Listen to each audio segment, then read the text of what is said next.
Hello, and welcome to the online module for the book orientation construct. In this module, we will review the research background and the rationale for including this construct in the K-3 formative assessment. Then we will discuss the assessment materials for this construct, which include the progression itself with examples of the skills, as well as the assessment means form. First, why is it important to assess book orientation? The National Early Literacy Panel in 2009 identified early literacy skills that are highly correlated with a child's later reading achievement. Among these skills is concepts about print, which includes book orientation. The NELP report represents the most comprehensive effort to date to identify the early literacy skills critical to a child's success in reading. Book orientation includes the skills children need in order to manipulate and use books appropriately. It's about knowing that you hold the book upright, open the book from its front cover, and turn the pages in order. It is not about taking meaning from text, but rather the precursor skills that allow children to interact with books in a meaningful way. In order for children to read and comprehend text independently, they must first have these basic skills.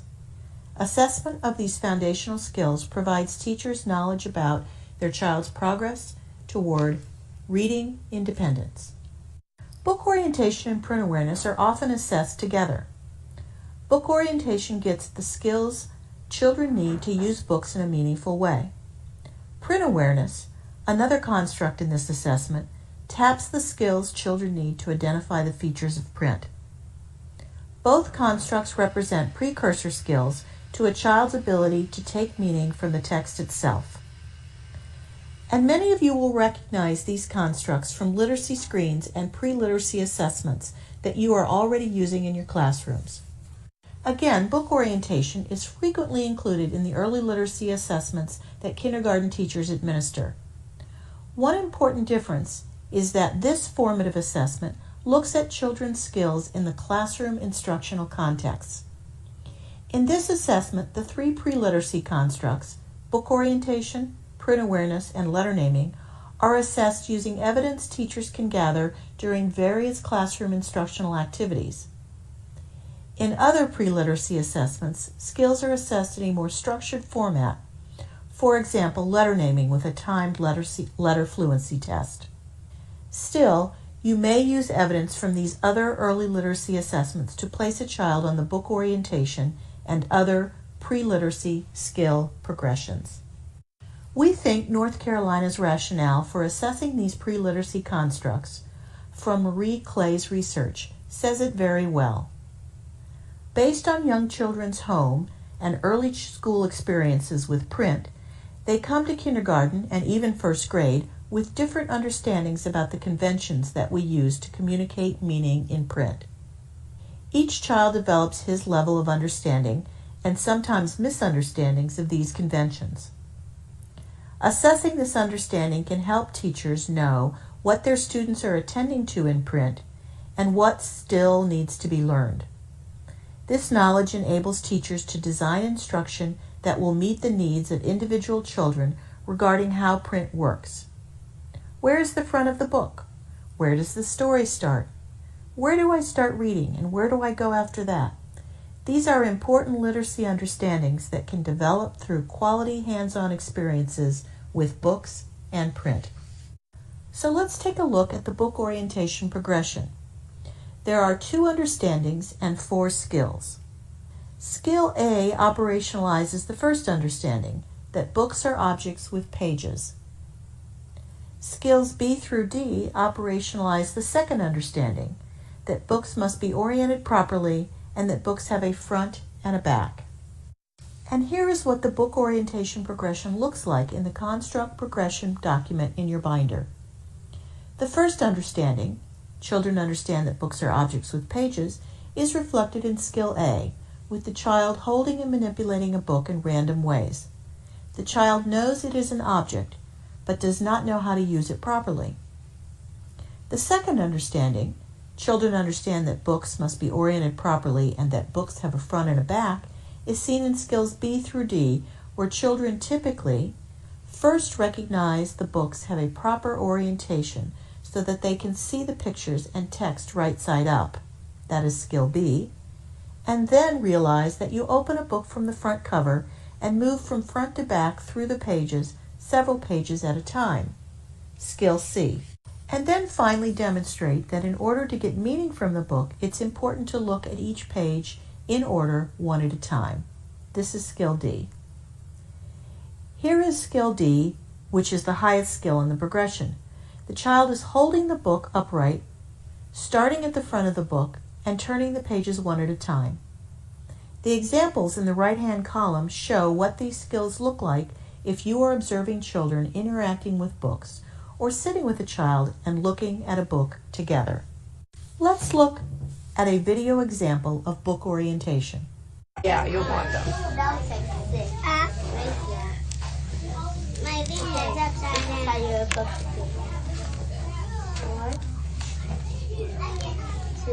Yeah. That's a tarantula. And that's a tarantula. Aiden.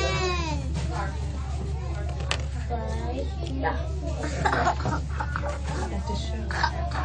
I've got a spider book over here. He looks scary. Aiden, are you okay?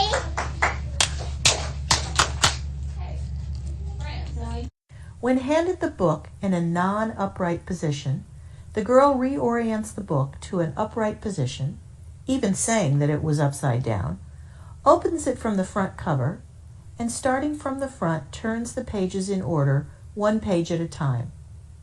She demonstrates each of the skills B through D, with D being the accumulation of all of the book orientation skills. One other thing to notice in this video. The teacher purposely does not present the book to the child in an upright orientation, so the child has to reorient the book, showing that she knows upright orientation and starting from the front cover. When assessing book orientation, the child should have the opportunity to orient the book herself, rather than being presented the book in its proper orientation. In this assessment, there are different assessment means that the teacher can use to gather evidence of where a child is on the construct progression: observations, situations, and tasks. For book orientation, the observation and situation are very similar. The only difference is that in the observation, children are looking at books on their own, while in the situation, the teacher initiates a book activity. In the teacher-initiated situation, you are more intentional in your interactions with the child to understand what he knows about manipulating books. For example, when a child is sitting with a teacher, the teacher says, "Let's look at a book together," and asks the child to select a book from a book bin, basket, bag, or box. The teacher allows the child to explore the book quickly, then uses the book selected by the child and says, "Help me read this book. How should we read this?" After the child indicates how to begin reading, the teacher asks, "Where should I go next?" Note there is no task for the book orientation construct. The assessment means form, seen here, has information a teacher can use when she is ready to begin assessing this construct. The top of the form includes a reminder that teachers should try to assess children in the most naturalistic environment first, that is, with observation, before they move on to the situation. Also included on this form are what teachers need to know to observe this construct, and instructions on how and where to potentially observe students demonstrating these skills, as well as potential materials you can use. This section of the assessment means form includes examples taken directly from the construct progression, as well as skill-level teacher instructions and reminders. This table can serve as a quick reference for teachers of the skills in this progression and corresponding examples without having to refer back to the construct progression document. The next page of the assessment means form includes a description of the situation created for this construct. The form includes instructions for the teachers and a list of materials and reminders a teacher can use during the activity. Again, for book orientation, the situation assessment mean is very similar to the observation, except the teacher has initiated the book activity, "Help me read this book," and is sitting with the child and they are looking at a book together. And again, We have provided skill-level instructions and examples for this situation that can help teachers in determining a learning status for children who participate in the activity. We cover how teachers can document their evidence for each construct progression on documentation forms and in the platform in a separate module. We do want to point out that we have developed watch-fors for each construct, which are brief reminders and keywords that help differentiate the skill levels on the progression. These can be found on the documentation forms as shown here